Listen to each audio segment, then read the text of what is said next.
श्री स्वामी समर्थ सर्वांना design bye Saraswati या YouTube चॅनलमध्ये तुम्हा सर्वांचे खूप खूप स्वागत आहे। तर आपण कालच्या भागामध्ये पाठीमागचा आणि समोरचा हे दोन्ही भागाची शिलाई पाहिलेली होती। तर आज आपण इथे बाही लावणे आणि फिटिंग करणे हे दोन पार्ट इथे आपण आज पाहणार आहोत। तर बाही लावण्याच्या अगोदर आपल्याला जो समोरचा आणि पाठीमागचा भाग आहे तो दोन्ही बरोबर आहेत की नाही हे आपल्याला सुरुवातीला बघून घ्यायचं आहे बाही लावण्याच्या अगोदरच।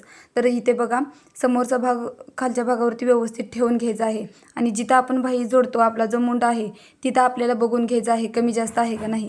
इथे माझं तर कमी जास्त झालेलं नाही, तर जर तुमचं कमी जास्त असेल तर तुम्ही जो जास्तीचा भाग आहे तो कट करून व्यवस्थित करून घ्यायचा आहे, म्हणजे जेणेकरून दोन्ही भाग व्यवस्थित समान असतील। तर बाही जोडताना सर्वात अगोदर जे आपलं शोल्डर आहे ते शोल्डर आपल्याला व्यवस्थित ठेवून घ्यायचं आहे। त्यानंतर जी बाही आहे आपण जो मार्किंग केलेला होता तो आपला छोटा भाग आहे आणि जो मार्किंग केलेला नाही तो मोठा भाग आहे। जो छोटा भाग आहे तो आपल्याला समोर जोडून घ्यायचा आहे। तर बाही सुरुवातीला जोडत असताना आपल्याला पहिल्यांदा मध्ये एक मार्किंग करून घ्यायचे आहे, जो आपला सेंटर असतो तिथे तो सेंटर बरोबर आपल्या शोल्डरवरती ठेवून घ्यायचा आहे। जेव्हा आपण बाही ठेवतो तेव्हा शोल्डर आणि बाही यामध्ये बरोबर अर्धा इंच माप ठेवून तिथून आपल्याला ही बाही जोडून घ्यायची आहे। तर सुरुवातीला आपण पाठीमागच्या भागाला ही बाही जोडून घेत आहोत।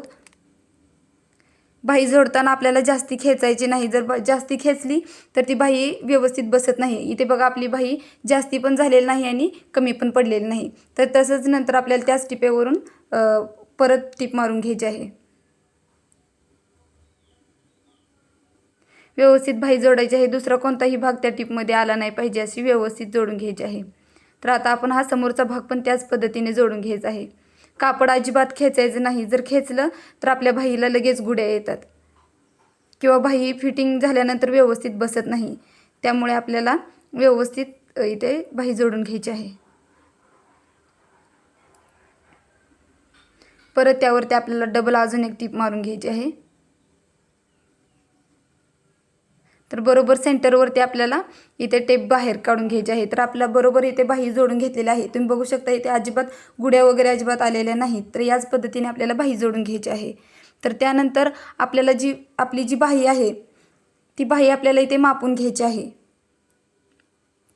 बाही आपली जोडून झालेली आहे, जे आपलं बाहीचं जे मूळ माप आहे ते मूळ माप आपल्याला इथे या बाहीवरती टाकून घ्यायचं आहे। तर आपल्या बाहीचं मूळ माप आहे 3.5। तर इथे आपण 3.5 आपले जिथे बाही शोल्डरला जोडलेले आहे तिथून खाली आपल्याला 3.5 इंचावरती एक मार्किंग करून घ्यायचं आहे। तर इथे आपण मार्किंग करून घेतलेली आहे। तिथून पुढे जो भाग उरतो तो भाग आपल्याला आतमध्ये फोल्ड करून घ्यायचा आहे। साध्या ब्लाउजला आपण आतमध्ये हात शिलाई करत असतो, तर त्यासाठी हा भाग आपल्याला आतमध्ये फोल्ड करून इथे कच्ची टीप टाकून घ्यायची आहे। आपल्याला नंतर हात शिलाई करताना ही टीप उसवून काढायची असते। तर साधारण 1 इंचावरून आपण ही टीप घेतलेली आहे।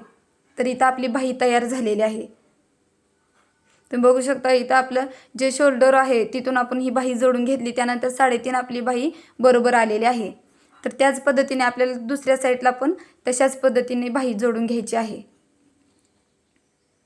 तर ही बाही आता पाठीमागच्या साईडला मोठा भाग आलेला आहे आणि समोर छोटा, तर त्या पद्धतीने आपण ही पण बाही जोडून घेणार आहोत। तर इथे आपल्या दोन्ही बाही जोडून तयार झालेल्या आहेत, तुम्ही बघू शकता इथे। आणि जेव्हा आपली बाही तयार होते तेव्हा आपल्याला दोन्ही शोल्डर बरोबर आहेत की नाही ते पण एकदा बघून घ्यायचं आहे आणि त्यानंतर समोर आपली बाही बरोबर आहे की नाही हे पण आपल्याला व्यवस्थित चेक करून घ्यायचं आहे। तर आपलं बरोबर शोल्डर आणि बाही आपली व्यवस्थित तयार झालेली आहे इथे। तर त्यानंतर आता आपण इथे फिटिंग करणार आहोत। फिटिंग करत असताना आपला जो सरळ भाग आहे तिथून आपल्याला एक टीप मारून घ्यायची आहे। लगेच आपल्याला उलट्या साईड म्हणजे ब्लाऊज उलटा करून टीप नाही मारायची, तर सुरुवातीला सरळ भागाकडूनच आपल्याला एक टीप मारून घ्यायची आहे इथे।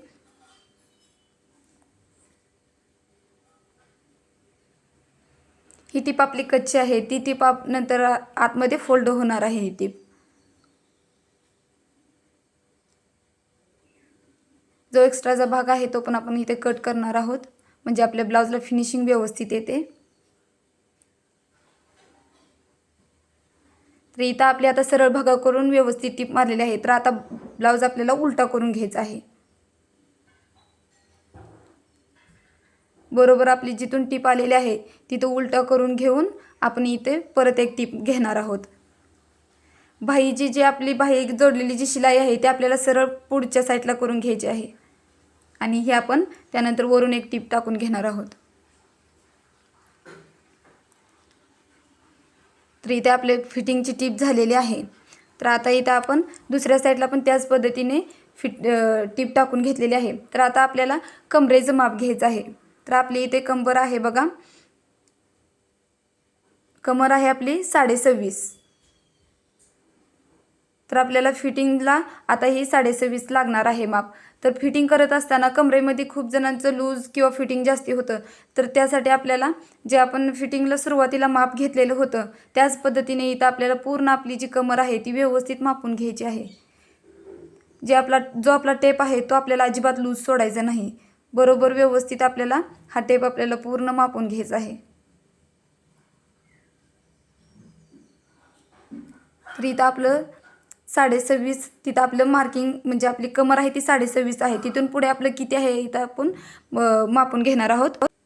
इथं आपलं पूर्ण माप येत आहे बघा 32. 32 वरती आपले 32.25 वरती आपलं इथं आलेलं आहे. तर आपण 26.5 पासून ते 32 पर्यंत आपलं 5.5 येत आहे. तर 5.5 आपल्याला इथे निम्मा करून घ्यायचं आहे. इथे येत आहे आपलं 2.25. नंतर परत एकदा 2.25चा आपल्याला निम्मा करायचा आहे, म्हणजे आपल्याला चौथा भाग मिळतो.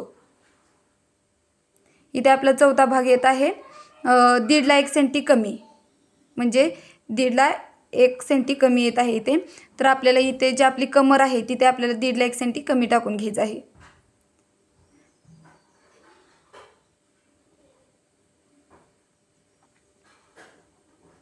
इथे एक मार्किंग करून घ्यायचं आहे आपला. हे झालं आपलं कमरेचं मार्किंग. त्यानंतर आपल्याला इथे छातीचं पण मार्किंग करून घ्यायचं आहे. इथे तुम्ही छातीचं मार्किंग नाही केलं तरी जमेल, डायरेक्ट समोरचं मार्किंग करून आपण सरळ लाईन ओढून घेतली तरी चालते. तरी पण आपण इथे एक छातीला मार्किंग करून घेणार आहोत. आपल्याला कधी पण जी आपली काचपट्टी आहे तिथून आपण इकडे मार्किंग करणार आहोत.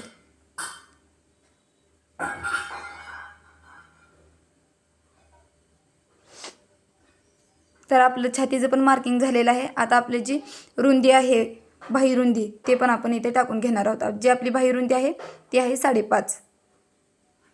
आता हे जे 3 पॉईंट्स आहेत ते आपल्याला एका सरळ रेषेत जोडून घ्यायचे आहेत.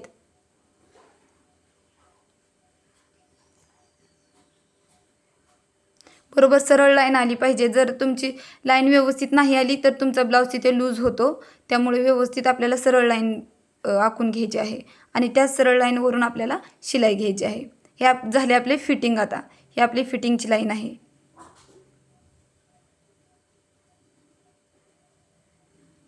व्यवस्थित इथे आपण इथे टीप टाकून घेणार आहोत. त्यानंतर तुमच्या इच्छेनुसार तुम्ही समोर 2 किंवा 3 टिपा टाकून घ्या.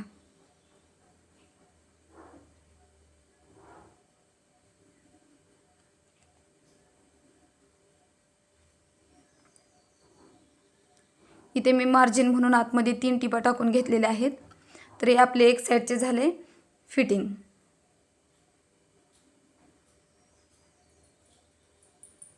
त्याच पद्धतीने आपल्याला दुसऱ्या साईडला पण फिटिंग करून घ्यायची आहे. तर आता आपले दोन्ही साईडची फिटिंग करून झालेली आहे इथे. तर याच पद्धतीने तुम्हाला पण फिटिंग करून घ्यायची आहे ब्लाऊज. जर फिटिंग विषयी काय तुम्हाला अडचणी असतील तर तुम्ही मला कमेंट करून विचारू शकता, मी तुम्हाला सांगेन त्या अडचणी. तर इथे आपला पूर्ण ब्लाऊज तयार झालेला आहे. हा झालेला आहे आपला साधा ब्लाऊज तयार. तर पुढच्या भागामध्ये मी तुम्हाला आता कटोरी ब्लाऊजची मापे कशी घ्यायची आणि कटोरी ब्लाऊजचं पेपर कटिंग वगैरे सर्व सविस्तरपणे मी तुम्हाला पुढच्या ब्लाऊजमध्ये सांगणार आहे. इथे आपला साधा ब्लाऊज तयार झालेला आहे. आता पुढच्या भागापासून आपण कटोरी ब्लाऊज सुरुवात करणार आहोत. तर या पद्धतीने आपण फिनिशिंगने पूर्ण ब्लाऊज शिवलेला आहे. तुम्ही बघू शकता ब्लाऊजला किती छान फिनिशिंग आलेले आहे. याच पद्धतीने तुम्हाला पण व्यवस्थित फिनिशिंगने ब्लाऊज शिवायचा आहे. जर व्हिडिओ आवडला असेल तर लाईक करा, शेअर करा आणि चॅनलला सबस्क्राईब नक्की करा. तर भेटू नेक्स्ट व्हिडिओमध्ये.